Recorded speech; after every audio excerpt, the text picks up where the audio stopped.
Hello everybody and welcome to the workshop. In one of my previous videos comments, I have promised to convert STL Benchy to SOLIDWORKS features. At first, I was thinking that that's quite an easy task, but well, I was really wrong. Converting Benchy isn't easy at all. My first attempt took me 8 hours, my second attempt took me 5 hours, but I said, okay, I should sit and plan a little bit better how to convert the Benchy so I can make this in a reasonable amount of time, and in the same time I wanted to have it as simple as possible in the feature tree. Recently I also made a post in LinkedIn where I shared that I will make a video about this, and I asked the people there what they think, how long it takes to convert STL Benchy to SOLIDWORKS native features.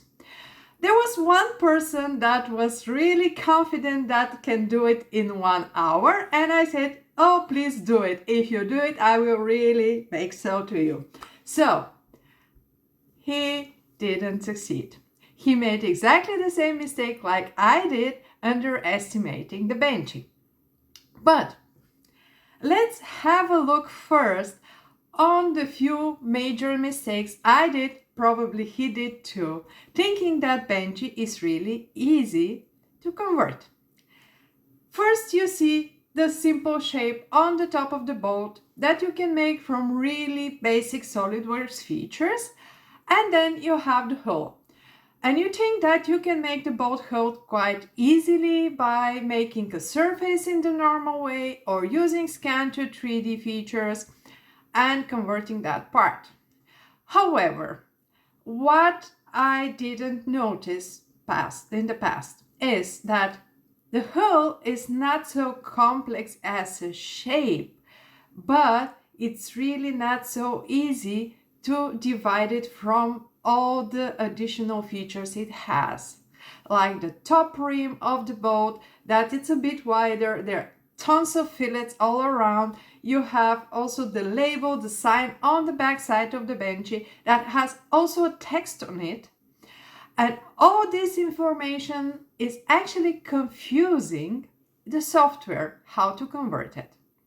But even if we look on the simple top of the boat, it's simple, yes, you can build it from features, yes, but if you start converting this by directly converting to surfaces or using scan to 3D, standard convert, that is the guided one, then you will notice that there's so many details that again, SOLIDWORKS get a bit confused and it's hard to divide on pieces. You have at some point tons of planes around, and this is making it harder and harder to continue because even hidden the planes, you're actually able to grab them at some point. And let's say it like this, after 2 hours of struggle, I decided that maybe this is not the best approach to convert the top of the Benchy. So what I actually did, let's have a look what type of conversion we have in SOLIDWORKS from STL. First, we have the standard convert, which will create a mesh body. This is something that we don't want. The other option is if we use a graphic object, then we can convert surfaces. That's really good, works well for the top part of the Benchy up to some point, but it won't work at all for the hull of the boat.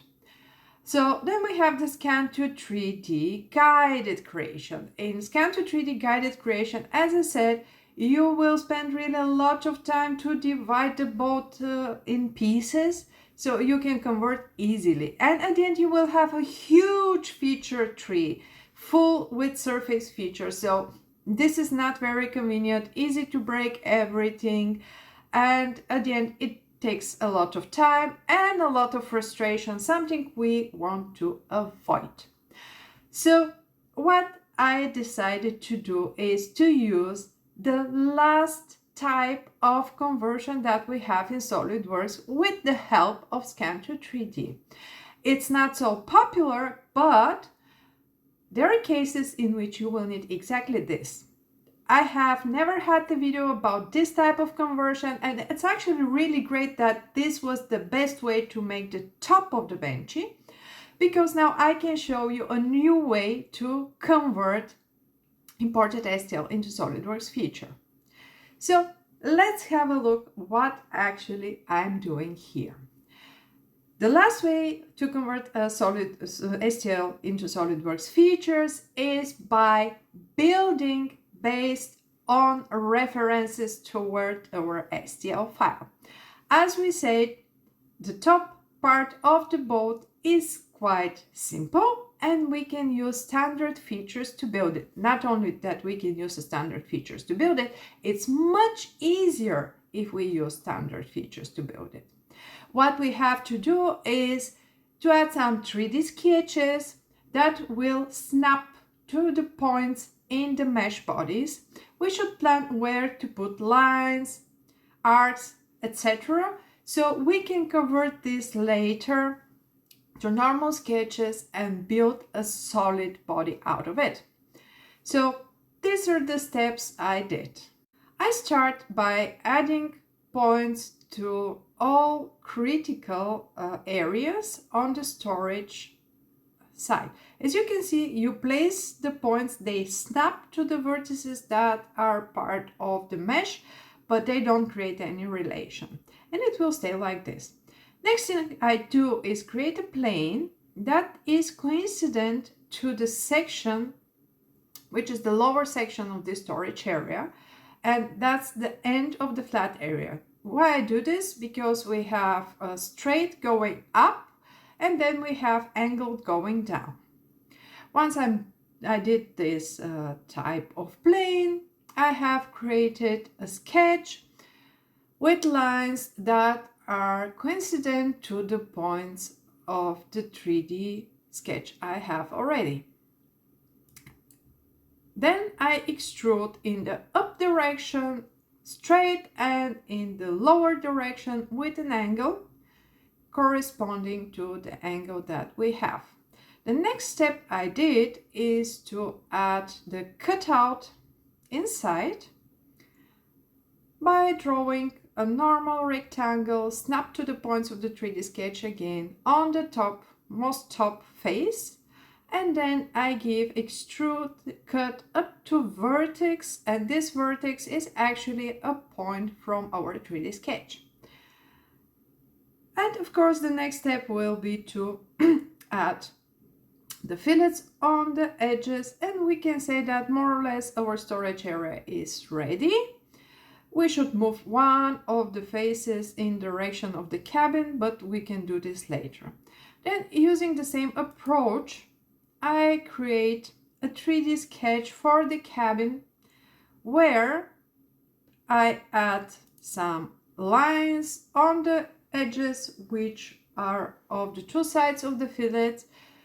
I do this because it's not straight, it's angled, and we have to pick a line to which we can snap later other points on a 3D sketch because we will need to extend it. So here it is in a fast motion, more or less how I have converted everything in the cabin and have recreated it as features. Standard SolidWorks features instead of converting using Scan to 3D. I was using the mesh file just as a reference from which I created 3D sketches, normal sketches, planes, reference planes, and everything I need to build the cabin exactly as it is.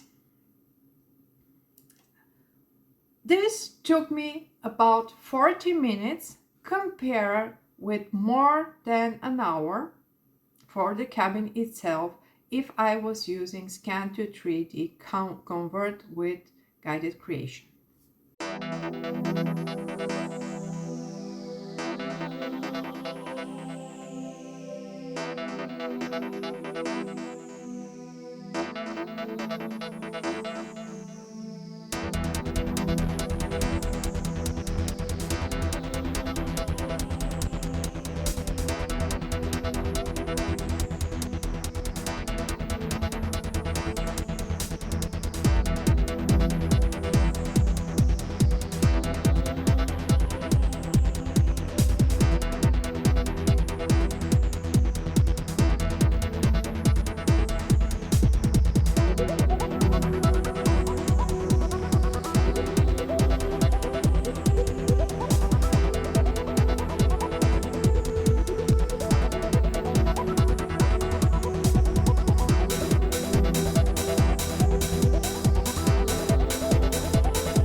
So my next step is to create a 3D sketch corresponding to the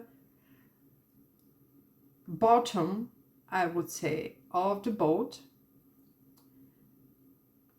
or the area below the deck. Actually, it's the deck. So making 3D sketch for the deck.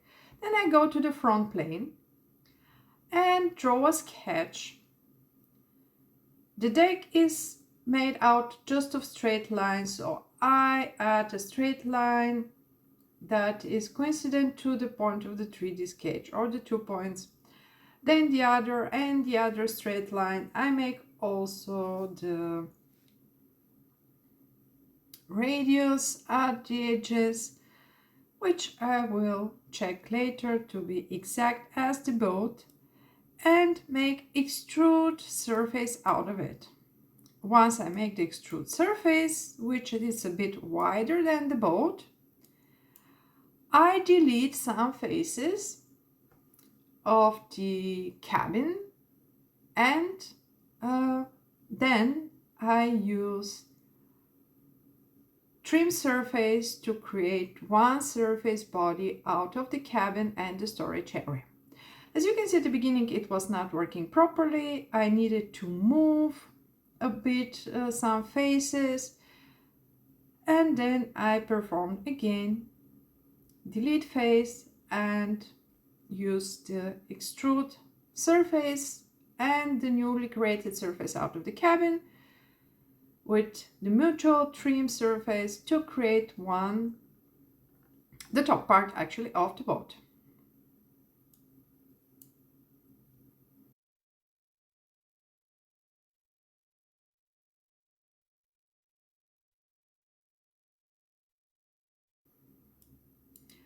Once I was ready with this, I created yet another 3D sketch representing the top board edge of the boat hull.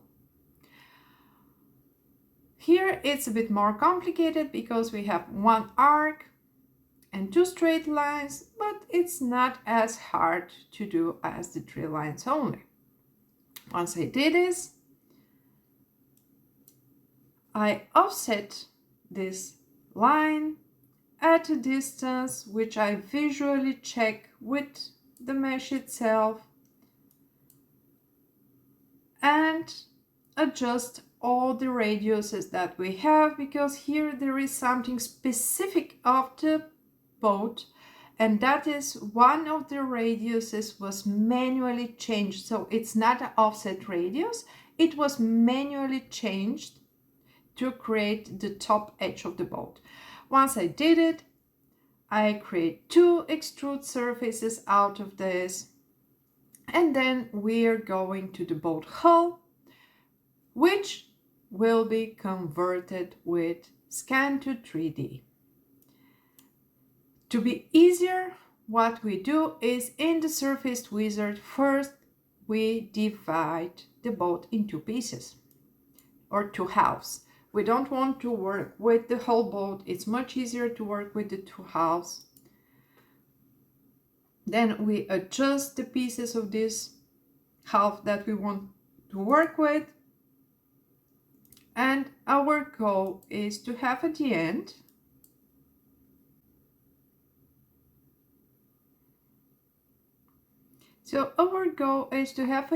only the outer area of the hull as a single piece, but this will require some manual work. So once we divide it on pieces, we have to choose the bigger one and divide this also to pieces until we have it just with the whole area like this. Once we are ready, we select this mesh, which is submesh. We can delete actually the submeshes that we don't need. It's submesh 34 in our case. I will delete everything else except that area here, and the others I don't need. Then once we are in the guided creation, we choose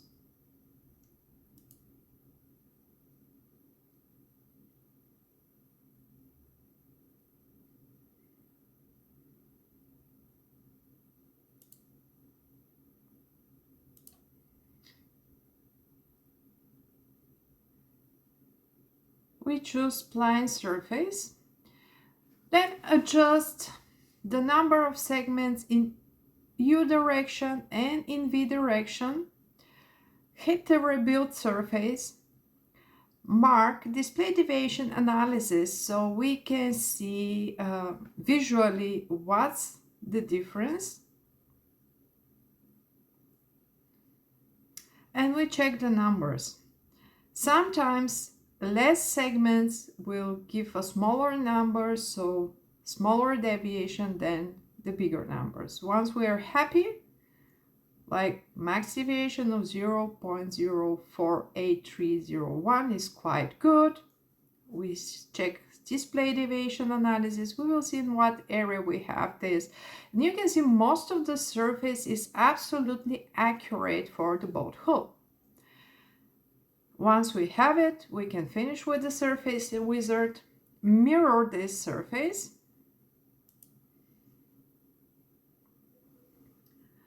and we need to build the back side of the boat, which again we will build manually using 3D sketch and then a normal sketch. Why I use 3D sketch and a normal sketch? I need spline in this case. In the 3D sketch, I will snap the points to our mesh, and then in the normal sketch, I will just convert this spline and I can extend the lines, which is not possible to be accurate if you do it in the 3D sketch directly.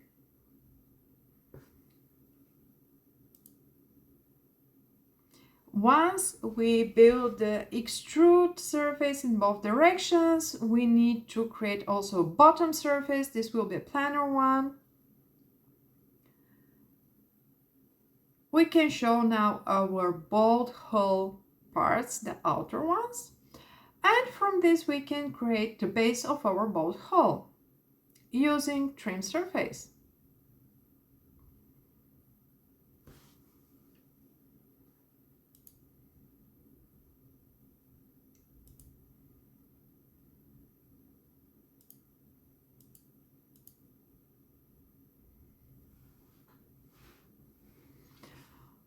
Once we have created this, we can add our fillets.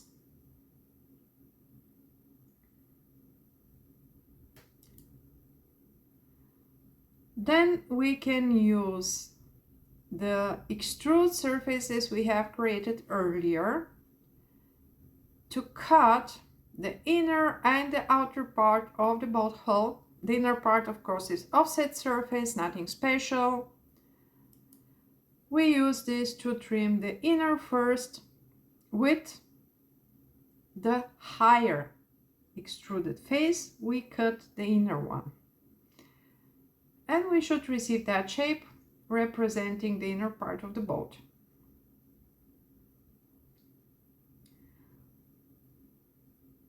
Once we're ready with this, we can show the lower face and use that lower face to cut the outer part of the hull. So lower surface extrude is our cutting tool, and we remove the top of the outer part. Then we extend the lower extrude surface with the distance corresponding to what we have in our mesh file. It's 0.5. This I have checked already because I converted the Benchy already many times. Our next step is to use trim surface again to create the outer part of the hull and the inner part of the hull, which is also the top part of our Benchy. Then our next step is to use first lofted surface and then boundary surface to connect the two parts of our Benchy. Once we are ready with this, we can combine them, make a solid body, and then add the final details which are missing using standard features and 3D sketches again.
Once I'm ready with this, I can hide the mesh and check the mass, and actually not the mass, to check the volume of the bench that we have and compare it to the original.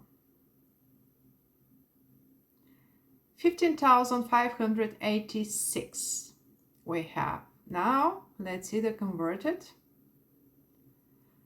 For the converted we have 15,575. There is still slight difference, but let's not forget that in the original Benchy we have some text that we don't have in our converted Benchy at the moment.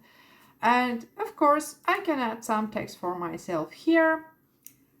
And I think that's the best way you can convert STL Benchy into SOLIDWORKS features. It took me 1.5 hours. I have quite stable model that I'm able to modify and even to put a sign as a wish on the back of my Benchy like the workshop. I hope you enjoyed this video. If so, please give it a like, subscribe for my channel if you want to be up to date with all the newest videos that I have, and I hope to see you next time. Bye bye!